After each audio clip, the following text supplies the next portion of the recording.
Good evening. This is Programa Latino, and today I will be talking with Christine Canavan, representative of the 10 Plymouth District. Welcome to Programa Latino. Thank you, George.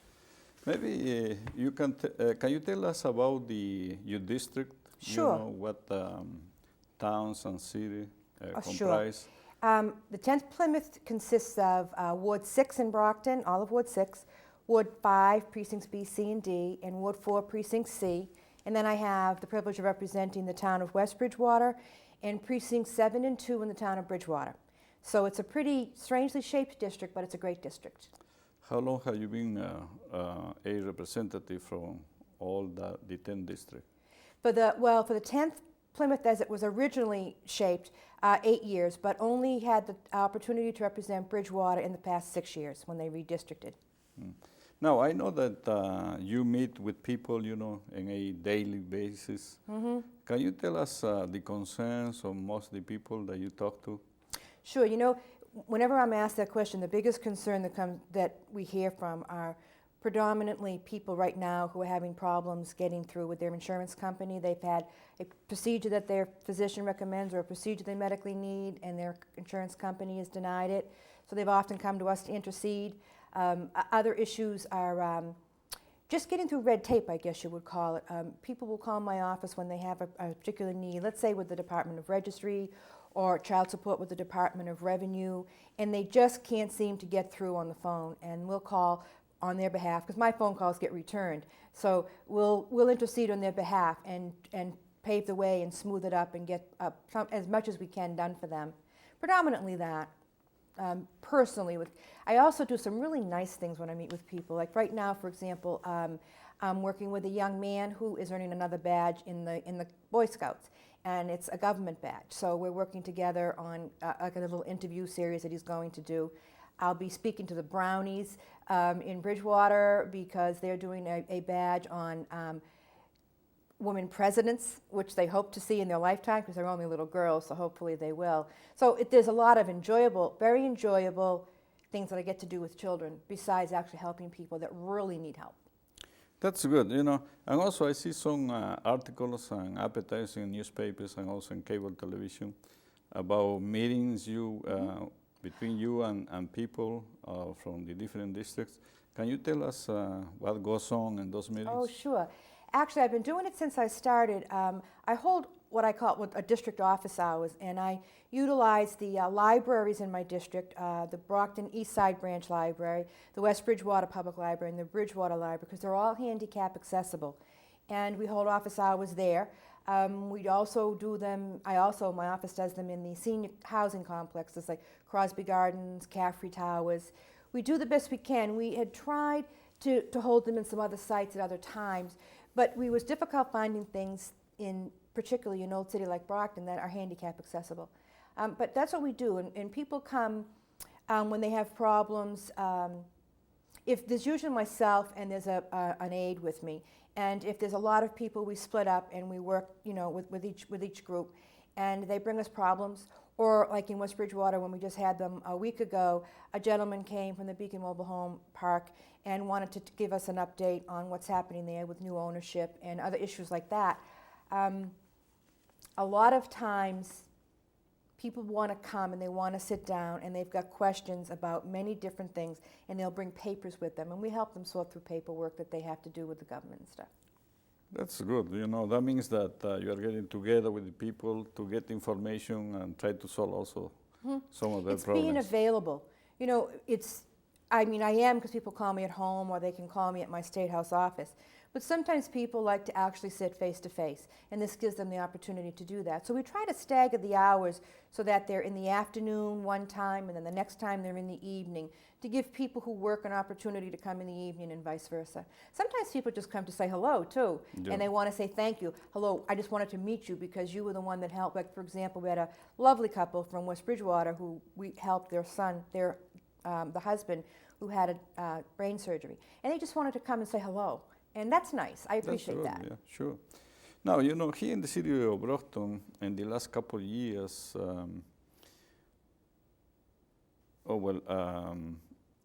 they are building new schools, and also we had the new court. Can you tell us how you participated to make possible all those things in Brockton and Sure. also in some other cities Yeah, and towns. and there's a new library coming and the new senior center too. Actually, the school monies go back several years.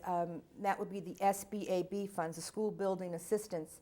And I can distinctly remember when Brockton first came to the state delegation and asked us to help them get money under the 90% reimbursement, for example, Yes. for the integration in the schools. Having been a school committee member at one time, I knew that was coming. And when I went to the person in the State House, and my House member, that at the time, he's now the mayor of Fall River, but it was Ed Lambert, and he was a pretty good expert on school building assistance dollars. And I asked him, how do I go about making sure that Brockton, which is on the list and has applied, gets moved up higher and higher so they can get in there? So he helped me out, and at that point in time, myself and the other members of the delegation, because we all do things together, during the budget, we kind of planted ourselves right in front of the speaker's podium until the speaker had the opportunity to meet with us, and we told him how important the money was to Brockton, and we stood there and we just fought for it and fought for it. But when you do that, whether it be with the courthouse or new schools or the library money, for example, which we had to do twice because the governor vetoed it the first time, once you get it, you then have to stand there and protect it to make sure that nobody else wipes it out because they've put another line item in. So you spend a lot of hours on your feet lobbying the other members in the event that you have to ask for a vote on it, and then standing there and making sure the speaker sees you so that he knows you really mean business, and if anything happens to the money, that you'd be up there again in his ear. Yes. Now, healthcare is important, you know, and we need healthcare service all over the state and also nationwide. I know that you are a nurse. Mm-hmm. How your profession help you to deal with all those issues related to healthcare? First, all nurses are trained to be patient advocates, which is to listen and then to help. And I think that was the biggest training for being a legislator. I would recommend that to anybody because you have to do a lot of listening and a lot of helping. But to really get to your question, when I was elected and got in there, I was the only registered nurse in the House. And even the Senate, actually, the whole group out of the 200. And it was nice to be able to take what I knew as a nurse and help other people understand what it was like. Because see, being in the legislature, you're on the policy-making side. So you have to have some understanding of when you write a policy or you write a law, what it's actually going to be like when it trickles all the way down to the nurse or the healthcare worker who's standing at the bedside. Is it going to help them deliver care, or is it going to hinder it? And I think that's a big plus. But right now, too, you're probably aware, Judge, we're doing the Special Commission on Nursing and Nursing Practice hearings, and where we're collecting data from nurses who wish to testify and tell us what it's like working in healthcare today, protecting their license, what it's like trying to help your patients. And we have a hearing coming up, as a matter of fact, on October 25th, I think it is, at Massasoit Community College. So we're working on that too. And that all came from just the nursing background. Okay, now can you tell us about the work done by the Joint Committee of Human Service and Elderly Service? Sure. I happen to be the vice chairman of the Joint Committee on Human Services and Elderly Affairs. And I had no idea until I was appointed vice chair 4 years ago actually how much work that committee does. It actually oversees 19 state agencies. For example, the Department of Mental Health, Department of Mental Retardation, DYS, disabilities, veterans, so many different things. And what I have spent a great deal of time with working on is a subcommittee with that, with the chair people, Michael Cahill and Senator Therese Murray, on looking at the Department of Mental Retardation and the issues surrounding the closing of certain state facilities, such as the Devers School, unfortunately, which will be closing, which Governor Weld started, but how we can better serve the needs of all our clients who have some kind of developmental disability. And that's a big thing. We've been working really hard on that. That's a big key issue right now. And there's been lawsuits recently, which have been in the newspaper, that advocates have won that would mean that anyone on the waiting list, the Turning 22 waiting list, who goes from getting Chapter 766 in the school system and then becomes 22, and then they no longer have services, and they're supposed to be supplied by the state of Massachusetts. However, there wasn't enough money. But a lawsuit just came, and they just won it, which says we have to address all the people who were on that waiting list. and which is important to many elderly Sure. parents. Okay, now, I saw, your newspaper, I saw your name in the newspaper many times because you were one of the persons that submitted some bills to be approved, to take care of, I would say, the health conditions of individuals and families. Now, can you tell about those bills that you submitted in the State House, and also Sure. the new one that has to do with newborn screening? Oh, I love that one. That one just makes me smile every time I think of it. Actually, from the first year, I'm proud to say, actually, George, that from the very first year I came in 1993, I have had a legislative success with a health care related bill, from the very first one being the dialysis protection law, every single year. And I'm very proud of that because it takes a lot to get people coalesced to work Yep. together. But the one that we had last year was the whistleblower law, which, if you stop and think that nurses are trained to be a patient advocate, and who knows a patient better than the nurse at the bedside? Sure. And if a nurse sees something that looks as though it could be dangerous for the care of the patient or dangerous for themselves to work, they should be able to report that to somebody without fear of being fired or any kind of reprisal. And that was the whistleblower law. And the newborn hearing law, I just love that. I mean, who doesn't like newborn babies? But that bill became law, and now every baby who was born has their hearing tested before they go home with their mother. And the reason for it being done before they go home with their mother from the hospital is because they have to have that absolute newborn sleep that a newborn baby has, where they're just out like a light. And then they have their hearing tested. And the good part is that any child who has any kind of hearing loss, it's caught right then and there. So all interventions can be done quickly, rather than as it used to be when a child was 3 years old and a parent might notice their hearing there was some kind of hearing loss. And so interventions can start early, and a child will have less problems in the schools. I think it's good. I just love that bill. I think it's excellent because you are taking care of those kids right at the beginning, and not waiting 2, 3, or Yeah. 5 years, And it wasn't even an expensive test. It's only $40 a test, and it's now done. Insurance covers it, and for those who don't have insurance, the Department of Public Health, we actually have a line item with money in there that will pay for the test for people without insurance. So no baby goes without the exam. That's love that bill. excellent. That's really good.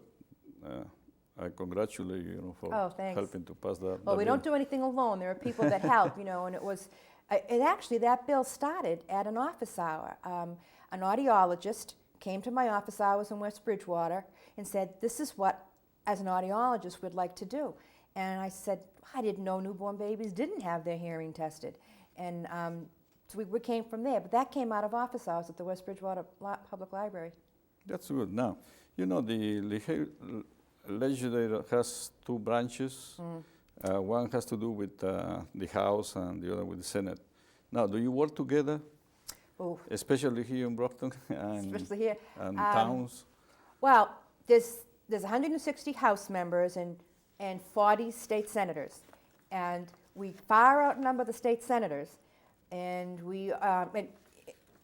we work together well. You have to. I don't think it matters what committees you're on in the State House. I think it matters the relationships you build with the people you work with.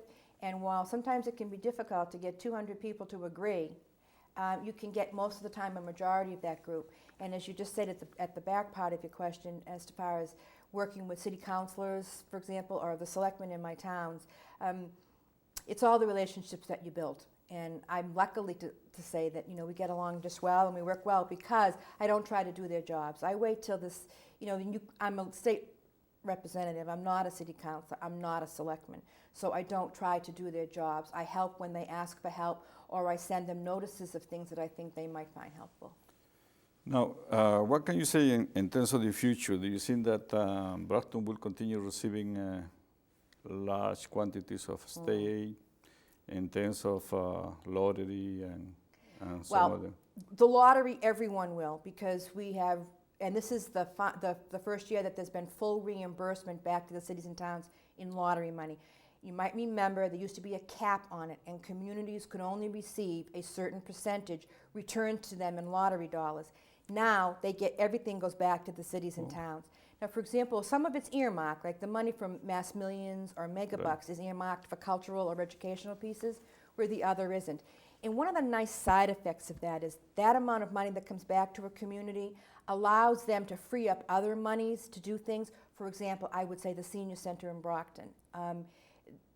To be able to do that is nice. But all the money is going to come back to cities and towns now, which is important. And I think Brockton has, I don't know, I'm just very optimistic about Brockton. I mean, it's just looking better and better. I drive around my own neighborhood on the east side, and I'll drive down a street that might have had a home that was kind of derelict, and then it's purchased by a family, and then they spruce it up, and I drive by again, and I just want to knock on their door and say, thank you, it's a pleasure to drive by a house that looks so nice. I think the city is looking good. It's looking better Yeah. and better, definitely. And thanks to the mayor and the city council. Now, how about local aid? How do you see in terms of the future? I think there'll always be good amounts of local aid. Unless, I mean, right now the economy is good. Yep. But the legislature is committed to increasing local aid every year. And while we can't encumber any future legislative body to vote if I was to say now, or we were to say now that you have to vote this amount of money 2 years from now, we cannot encumber the future legislature to do that. But the commitment's there amongst all of us to maintain the funding for education reform, which Brockton has been a great benefit of, and my towns have too. Right now they receive $125 per student above and beyond any Chapter 70 funds, and I think that it's going to keep coming as long as the economy is good and there isn't any big setbacks. And let's just cross our fingers that the big dig doesn't eat into us any worse than it already has. Right. You know, the quality of our public schools is important to everybody, especially, to parents. Mm-hmm. However, we had a good percentage of people that don't have kids. And sometimes, we hear that they complain about paying taxes because they said that they don't have kids, so why they had to be paying. What's your answer to those complaints? I used to hear that sometimes when I was on the school committee. You're right. There is a segment of the population in the city who no longer have children in the school system, myself among them, or don't have children and never had children in the school system. This is just my own personal opinion, but I think one generation owes the next. And like myself, for example, when I was in school, there was a generation that paid taxes to make sure that the schools, the teachers, and the supplies were there for me. And I think that I now owe that to the generation that follows. But, if you think of it from another angle, the baby boom generation, which I'm a member of, is a large group of people, which really dominates most everything in the country. And as we grow older and we'll have to then look to survive on Social Security, for example, those Social Security monies are coming from the younger people who are paying taxes from when they work. If we don't have educated people on the other end that can work and pay taxes, then it will just hurt us in the future. So besides the fact that I think we owe it to the generation that follows, I think also we owe it to ourselves so that we can also secure our own retirement. I think I like to look at it both ways. Now, you are representing this part of the Commonwealth of Massachusetts for 8 years approximately. Yep. Now, what do you see in terms of the future in this area? In this area in my district, let me see. I still see my whole district is experiencing tremendous growth. In West Bridgewater and Bridgewater, for example, there are a lot of large new homes being built. So they're seeing a real surge of children into their school system. Brockton, for example, is still the area where a first-time homeowner can purchase a home. So we're also seeing those young couples with children coming in, and we're seeing a surge in the population of the school children. We're seeing a surge in services to councils on aging or senior centers. I think that Brockton particularly is going to continue to see growth. They're going to see a lot of wonderful things because the people who come in and purchase those homes, I'm sure you'll agree with me, they then have an investment in the city to make sure that there's public safety issues addressed, that everybody wants a place to live with some quiet enjoyment of their home. They want a safe neighborhood that they know their children can play in their yard safely. They want peace and quiet, and that means that they want to invest time. And I think we're going to see more positives happen, and I would like to see in the future also a little bit more help perhaps to some of the suburbs that haven't benefited quite as well under ed reform and are now seeing populations of their school districts just explode, and they'll need some help in that way. But as you know too, the education reform bill has fitted 7 years, the funding's been done, and now it's time to look at the formula and how the money's sent back and whether it's worked. So we need to look at that. We need to look at, for example, the city of Brockton puts exorbitant amounts of money into the regional technical vocational school system, as does West Bridgewater and Bridgewater. And that whole funding formula needs to be looked at, because sometimes the burden is placed too heavily on one community over another. Just a lot. I mean, there's so much. I don't mean to go on and on, but there's just so much that I think that's going to happen in the future for the better. Now, in the last, I would say, 4 years, we saw an increase every year of state money coming to Brockton. This year, how many millions of dollars is receiving the city? Oh, well, I know that the local aid is more than $128 million, and in that $128 million, I think it's, $128 million plus, there's the school construction dollars, because we're now building school number 3, 2 more to go. There's the money that'll be coming for the libraries, although that's not in that particular local aid at this point. And then there is the school lunch money. There was money in the local aid coming back in higher amounts for roads and bridges. I mean, just look around the city, especially on the east side. We've just gone through 2 major roads, one still going on, being Court Street, where the streets have been redone. And we're seeing sidewalks for a change. It's nice to see sidewalks going in. And I think in there too, I remember seeing that there was $1 for the councils on aging. There's more money in the 8 years that I've been in office. The monies going to councils on aging have increased every year. It's based on how many seniors there are, so it's based on like a per head amount, and that's gone up every year. So our seniors' services are being able to increase. I would like to see that there's always, because 2.5 does put a strain on cities and towns and what they can raise themselves. And I would like to see the state continue to have such growth and continue to have surpluses so we can turn it around and give it back to the cities and towns in the best ways possible. Maybe you can tell us again, the towns and cities that that comprise your district. Sure. The 10th Plymouth District is comprised of, actually, in Brockton, there's 8 precincts. I have 12 precincts in all. Brockton is Ward 6, which is 4 precincts. Ward 5, precincts B, C, and D. Ward 4, precinct C. And then I have the entire town of West Bridgewater, and I have Bridgewater, precincts 7 and 2. One more question. Why do you think that you should be reelected? Why do I think I should be reelected? I think, well, first of all, I know I've worked very, very hard. I love my job. I have a good, solid record of returning things to my districts and actually taking other things that benefit the state as a whole. And I got so much more left I'd like to do. I'd like to see monies returned as Medicaid back to long-term care facilities, back to hospitals, so that they can deliver better care, hire more help. There's just so much more, and I would like to be reelected so I can continue working just as hard, have even more good, solid results. And I hope that the people are as proud of my efforts as I am of what I've done. Through the past years, we were able to see that you are available to people when they had any need. I myself and also many other persons were able to call your office, and immediately we had an answer to the problems. Good. We feel that this is the kind of representation that we need. Somebody that really cares for people, somebody that's there to help you.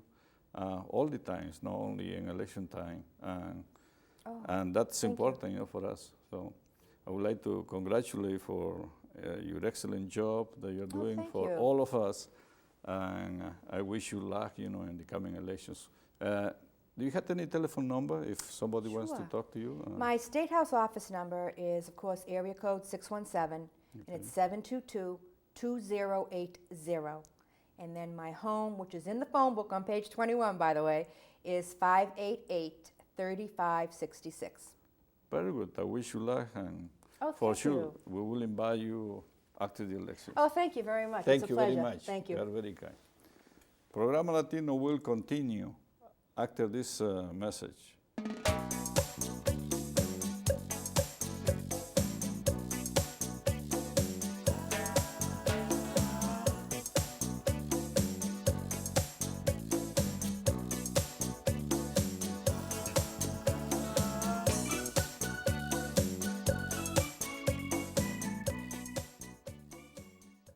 just hanging on the court playing b-ball when these drugged up bugs came out from behind the wall. They said, "You're no good. We're the best in this neighborhood." With no delay, the game got underway. The drugged up bugs were too high to play. They couldn't even hold the ball. Couldn't pass, couldn't shoot, couldn't score at all. Couldn't find the paint. In school they thought they was cool, but now they ain't. That's the buzzer. Time to quit. Home B's 100. Drug bug zip. The lesson here is so plain to see. Drug free is the way to be.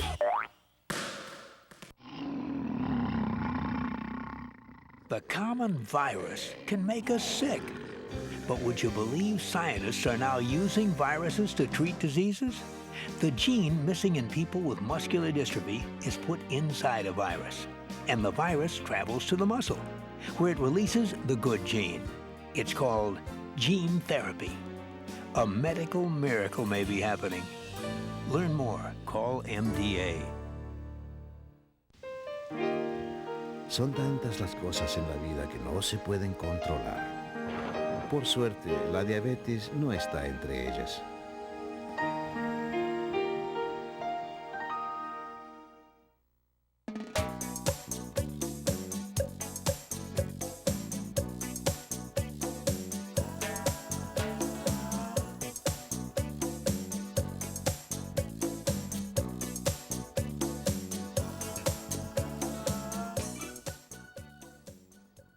At this time, I will be talking with Senator Robert Credo. Welcome to Programa Latino.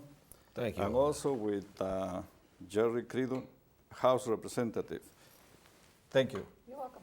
And welcome for Thank you for Programa inviting Latino. Maybe you can tell us, talk about the different ways that you are helping the city of Brockton and also the other towns in this area, in terms of monies, in terms of projects that are built and were built also. Well, Jorge, as you know, my district is the city of Brockton. About 2/3 of the town of Easton, all of the town of East Bridgewater, Whitman, a small part of Abington and Rockland, and the entire town of Hanover. And I think, as the representative, my wife would agree, one of the most important things is maintaining a sufficient flow of monies for education. And I think that's been something that, frankly, I've been pleased with over the past few years, that because of the booming economy that we find ourselves in, we've been able to provide increased funding each year for education. In addition, as regards the city of Brockton, we've been able to build, we're on our third brand new school now, and we have on the drawing boards another grammar school and a middle school or junior high. And 90% of the funding for those schools comes from the state. So that's one area that, frankly, I've been happy with. And I think when I first went on the city council before I was a state representative, we had a huge crime rate problem in Brockton. We didn't have enough police officers. We actually had instances where unless the perpetrator was in your home, they wanted you to come to the police station later. Things have improved so much in Brockton that we're not talking public safety anymore. We are talking education. We're talking about street repair. People are very interested in maintaining their streets and having them in nice condition. I think the nicest thing about the school money that's coming along, in addition to the new schools that Brockton's been able to have, is the new state emphasis on repairing its older schools. So I want to support repairing the library and its expansion, repairing our courthouses and repairing our schools, because the state has to be very careful that it remains a good landlord for people. And also, you know, all of you were instrumental in creating a new court here in Brockton, including your brother, you know, Mike, and some other representatives like Tom Kennedy, Christine Canavan. Really, the city is changing, I think, but it's changing for the better, and that's important. I think there's no question, looking back, but that we're on an upswing on the curve. As you pointed out, our legislative delegation was instrumental in getting monies for the courthouse before the rest of the state. We just passed a $750 million bond issue to upgrade and provide new court facilities around the Commonwealth. But Brockton was able to get its courthouse before anybody else. And so that's That's to the credit of, not myself, I wasn't there at the time, but my brother Michael and Tom Kennedy and Christine Canavan, in fact, I'd say this, Jorge, about the Senate delegation, actually the district, I think it's a delegation that works well together. Tommy Kennedy, of course, had a great amount of experience. He's on Ways and Means, as Representative Jerry Creedon, my wife, is. Christine Canavan, I always call her our health expert. She's, of course, a nurse. And in the towns, Mrs. Tian, who's our representative for East Bridgewater, Whitman, and Abington, was a school teacher. And she's a wealth of information on education issues. Bob Nyman, who's got Norwell, Hanover, and Rockland, was in town government. He was a selectman before. He's in that end of my Senate district. Very helpful, very active, hard worker. Dave, the Dean of the House of Representatives, Dave Flynn from Bridgewater, brings a great deal of experience to the table. So we've really had a very active delegation, and one that gets along well together. Well, I think everybody's in it to improve Brockton and the other communities they represent. I also represent a piece of Easton, which I thoroughly enjoy. But even the courthouse, take the courthouse. It had many mothers and fathers. It had 2 county commissioners, Patty Lawton and John Buckley, coming to the city council and saying, we can build it this way. Now, that's not what the state chose. We had the 21st Century Corporation, which was a new business group founded by people in Brockton who cared about a city that was not thriving. Mayor Jack Units played a role in 21st Century and then came on to play a role as a mayor. So we've had a lot of people who helped that whole concept along, who made the right call to the governor's office at the right time. So it's successful, but there should be many people thanked all along the way. And I think that's what makes Brockton such a wonderful place to represent and to be part of, because everyone has said, this can be a great city again, and we're going to help in and pitch in. And I see it, you see it everywhere, whether you're walking for a charity, or you are building a courthouse, or you're working on some other state project to bring jobs into the city, which is very healthy. Because I think the nicest thing we can offer as a state, is to make sure that we offer good jobs to people, because then you have healthy families. You have people who are very proud to come home with their paycheck. You don't have alcoholism and child abuse and spousal abuse when you can provide good jobs for people. So that's very important. And obviously, on top of that is good education. So we grow our own Bridgewater State Community College, and we have our own Massasoit that we're very proud of. So we really have a lot of components all together, and just that beauty of a variety and mixtures of people and cultures all working together doing their own parts, whether they clean up the park or they offer some larger piece like a business person in 21st century. I think there's no question but that when we bring our own personal experiences to governmental positions, I look back at my grandfather, who was not an American citizen. He came from a part of Ireland that spoke Irish, not English. So you had to read in those days to become a citizen, and he couldn't read English. Now we provide programs to assist folks who come to this country to more quickly fit into the American system. Sure. And it's, as I say, it's been close to me because, as I say, my grandfather couldn't become a citizen. Right. And yet his own children and grandchildren have prospered in this country. That's great, that's a good example for everybody, to see somebody that came to this country without speaking English and having kids, and those kids become really professionals and leaders in our society. Really great. Talking about the kind of situation, I was able to meet a Vietnamese person probably 20 years ago. And that person did not know any English. And we referred him to, at that time, to Stonehill College. There was a ESL program, English second language program. He went over there, took classes for approximately 8 months. After 8 months, he was provided with some kind of training in electronics, assembly. Maybe 8 months ago, I saw this person again. And he was working for a big company in Foxborough, but as an electronic technician. What happened is that while he was working, he continued studying and he became a technician. He went to school and all that stuff. And he was making something like $20 per hour. Okay? $20 per hour is a good, good money. Very good way. And, but unfortunately, he was giving a layoff notice. He can't see me. So I tried to help him, but finally he got a job in Higan, making $21 per hour, so he was happy. But I didn't know about this new job, because I did not see him again because he was working already.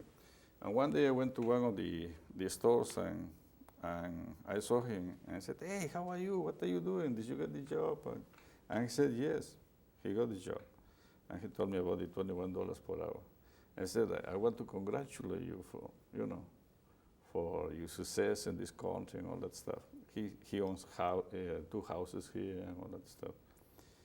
And he said, "I want to tell you one more thing." He said that he has a daughter, and his daughter right now is going to MIT. Wow. Now there's a success story. Absolutely. No, really, Yeah. And, I just want to say that because thanks to, your support for those programs and at the state level, people like this gentleman are able to be successful in this society and really contribute in a positive manner. Absolutely. But also, the other thing that I want to talk today about some of the other things that you had something to do, like the train station, the bus station, and now the elderly service building that The senior center. the senior center that has been created. As a matter of fact, Jorge, my wife was involved in the intermodal transportation. I think you should tell that story. That's Well, I sat on the committee as far as design review, and there were a variety of people, everywhere from a representative of disabilities to talk about how those issues would work, to the fire chief, the police chief, a variety of business leaders. So it was very educational for me.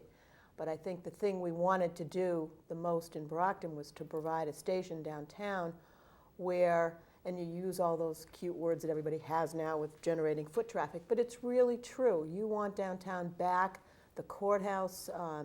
If we start defining ourselves as a government center, at least the state and the federal government should invest in their cities and remain down there. We want to see the lawyers come back, and we want to see their secretaries feel safe, and we want to see the banks come back. Then that generates all the things we've kind of lost from downtown. We're not going to get it back to the mall situation because most cities invented malls outside of their core centers, and that actually economically impacted them in a negative way, if you really study the whole revolution historically. But we can have many more restaurants and small floor shops and just a very healthy, attractive-looking downtown. I've also sat on the Sign Design Review Committee where we talked about everything from lighting to awnings to types of signs, so that when you approach downtown Brockton, you think of it as a city and you see appropriate rubbish receptacles and you see signage that's very attractive and that looks like a city, and you don't see handwritten cardboard in a window that really doesn't say this is a sophisticated place, this is someplace you want to trade.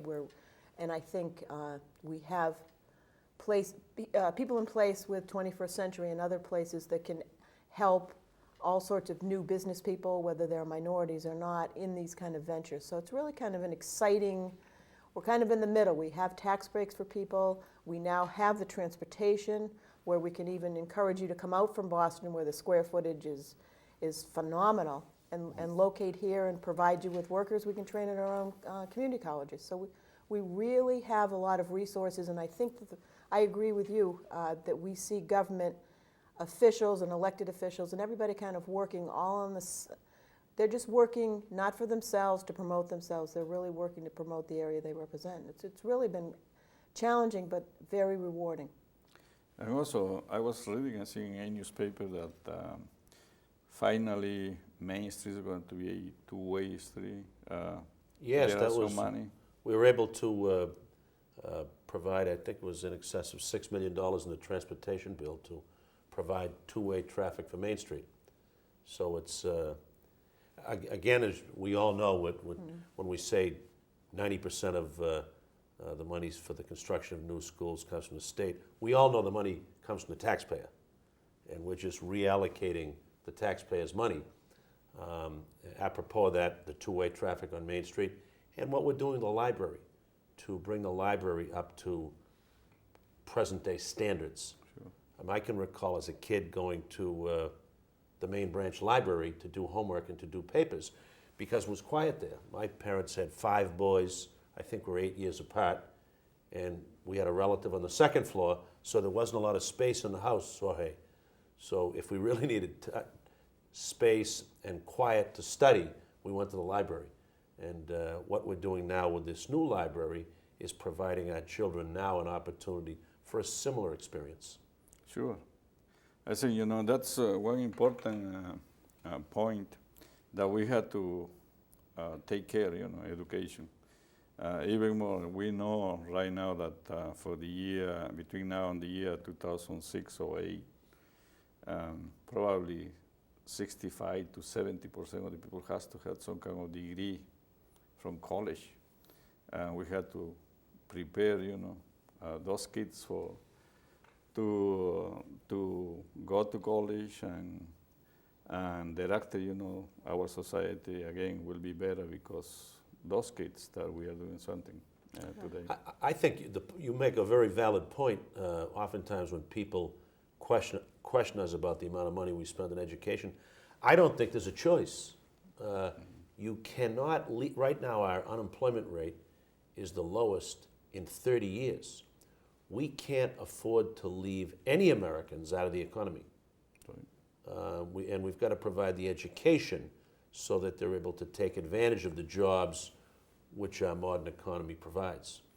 Right now, according to reports that we see in newspapers and in television, they said that there are more than 250,000 jobs that are not filled out because we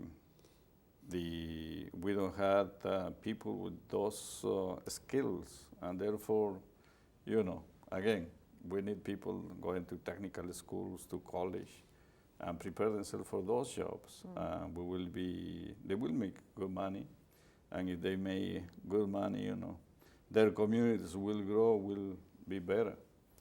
And we have to understand, that income is correlated with housing, with health, and many other things, right? So therefore, education is the key, for success. And any proof of that is...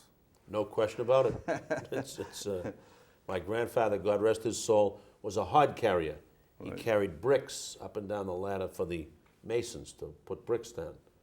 And thank God for education. That's still an honorable profession, but education opened a lot of doors to a lot of folks, including my own family. Right. Now, going back, to the state and the city of Brockton, how do you see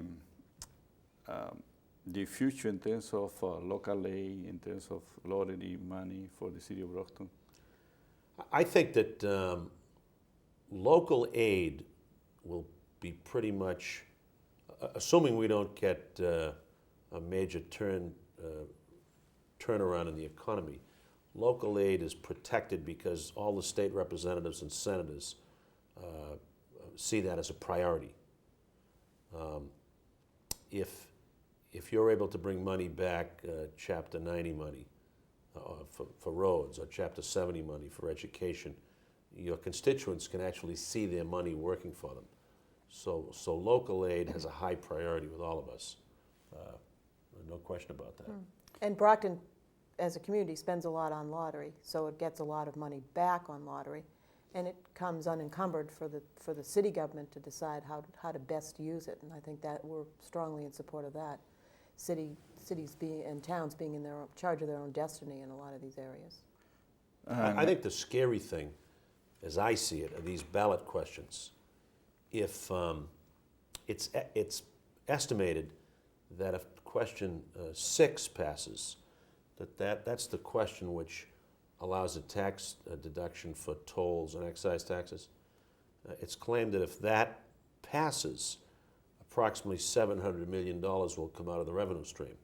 Now, our budget is in the neighborhood of $21 billion, so that's $700 million out of the stream. And then if question 4 passes, which rolls back the state income tax to 5%. By the way, I might add that there's legislation in place now gradually reducing it down toward 5. But if that question goes through, it's thought that another $1.5 billion or 6 would come out of the revenue stream. So we're looking at a loss of in excess of $2 billion. That would be quite severe. Sure. So, knock on wood, I think of my father's advice. He's now passed on, but he used to say that legislating ought to be done by the legislature, not in the ballot box. And I think he's right, because oftentimes questions can pass when there's a great deal of popular emotion for them, but there's not a great deal of thought as how passing that question will impact upon people's lives. And those 2 questions, 4 and 6, taking $2 billion out of the revenue stream, would have some very, very, in my opinion, adverse effects. Yeah, devastating. Yeah. Plus, people here in our district who are looking at as successful as the commuter rail has been, and I think as pleasant a ride considering some of the rides we've had on the expressway with the Big Dig going on,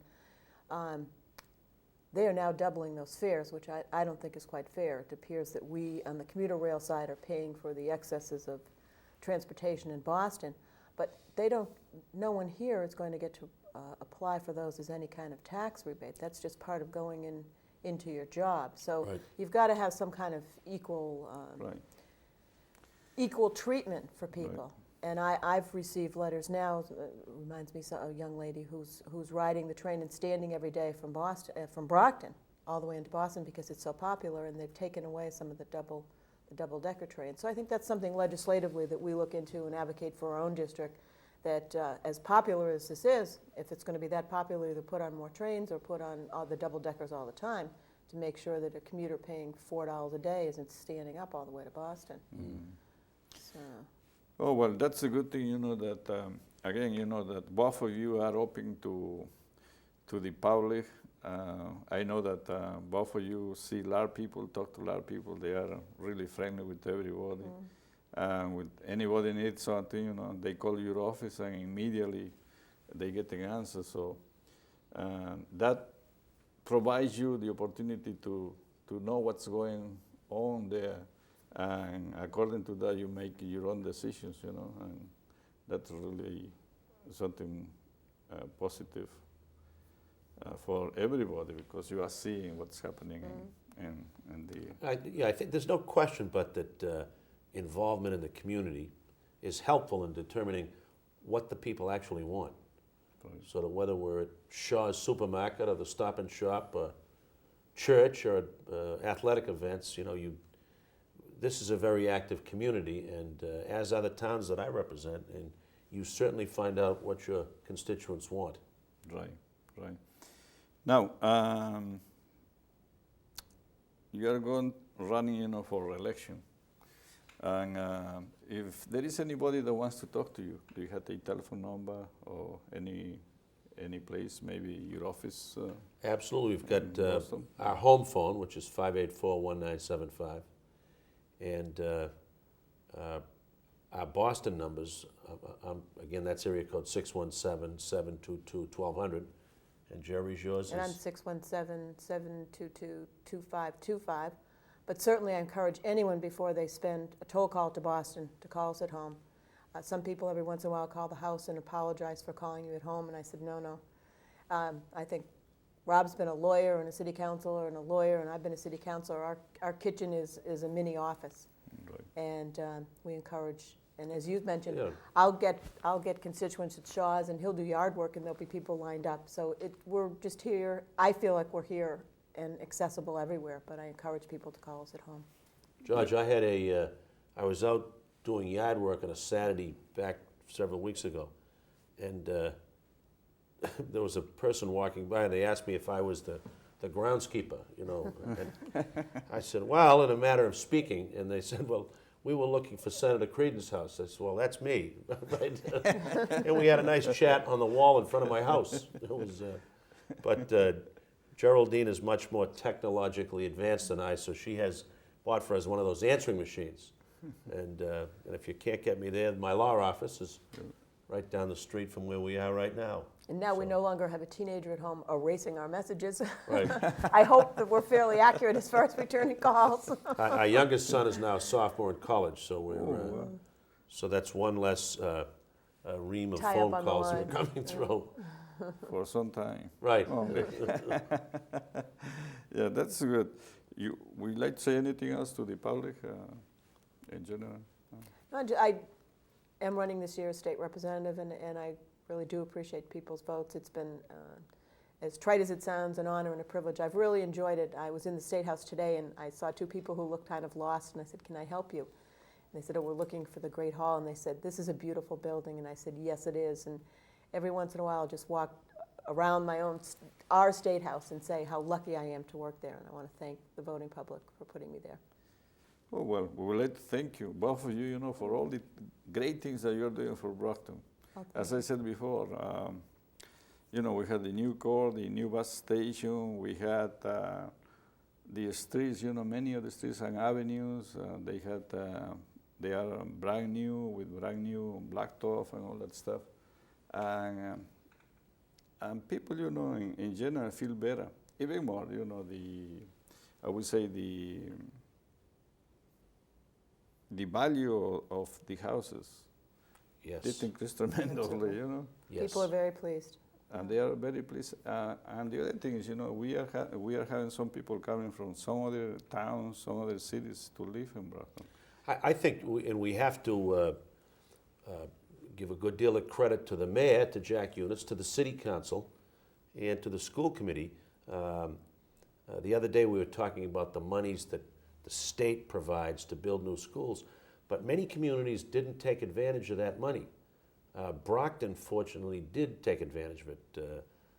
Again, the school committee, the city council, and the mayor stepped up to the plate, and we've got two new schools occupied now, another one soon to be finished, the Unknown, and two more on the drawing board. So we're certainly thankful that our local officials are so aggressive in going after state monies and in getting using Brockton's fair share. And I think, Jorge, as you say, when people are looking for a place to live, they want to know how the schools are. And if they see their child is going to what is perhaps a 90, 80-year-old school as opposed to a new state-of-the-art building, it obviously helps real estate values. And Sure, I've seen from my law practice, just doing real estate closings and doing estates, the value of real estate has gone up dramatically. Yes, definitely.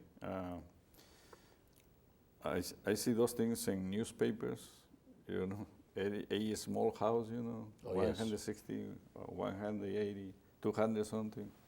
And that's good for the city of Brockton, because also, you know, the city receives more taxes, and with those taxes they can do Absolutely. many other things. But it's important, you know, to recognize the tremendous job that all of you are doing over there at the State House, because I think a great proportion of the money that we spend in Brockton is state money. Sure. And if we don't have people that are responsible, knowledgeable, intelligent, you know, to know and to do those things that had to be done over there at that level, we will not have that. And that's why I would like to thank you, both of you, and congratulate you for the good job. You're welcome, and thank you. Thank you. Thank you. Oh, well, you are invited, you know, to come to this program anytime that you want, so therefore... I always tell my friend Jorge and my brother Michael, who's now down in Falmouth as the judge in Falmouth, we had a lovely paella up at the White Eagles many years ago. And I think Fernando Diaz was, Fernando was the main cook, I believe. Yes. So we always say that we're going to do that again.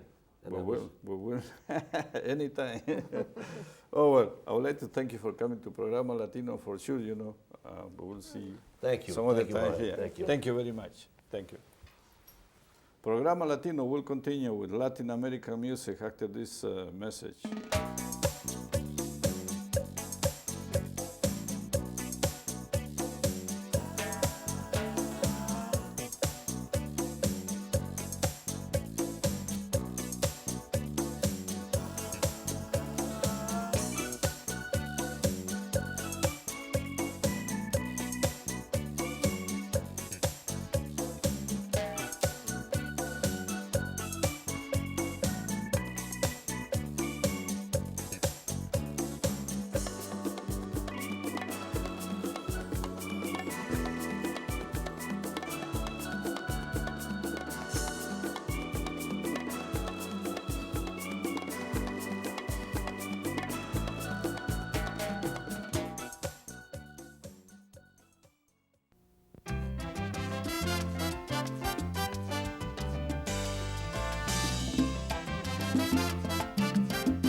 Cada día estás más lejos de mí, oh no, agoniza todo nuestro amor,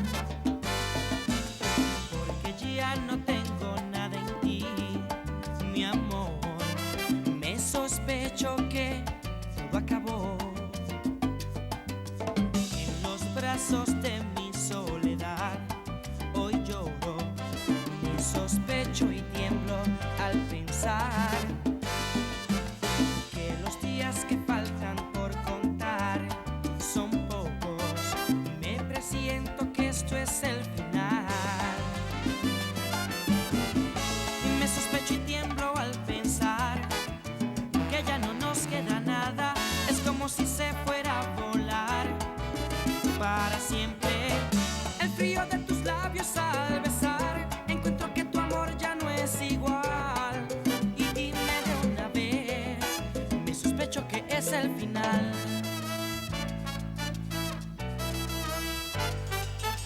El fantasma del silencio está en los dos, invisible soy en tu mirar. Dime todo lo que hay en ti, por favor. Me sospecho que todo acabó. Me sospecho y tiemblo al pensar que ya no nos queda nada. Es como si se fuera a volar para siempre. El frío de tus labios al besar, encuentro que tu amor ya no es igual. Y dime de una vez, me sospecho que es el final.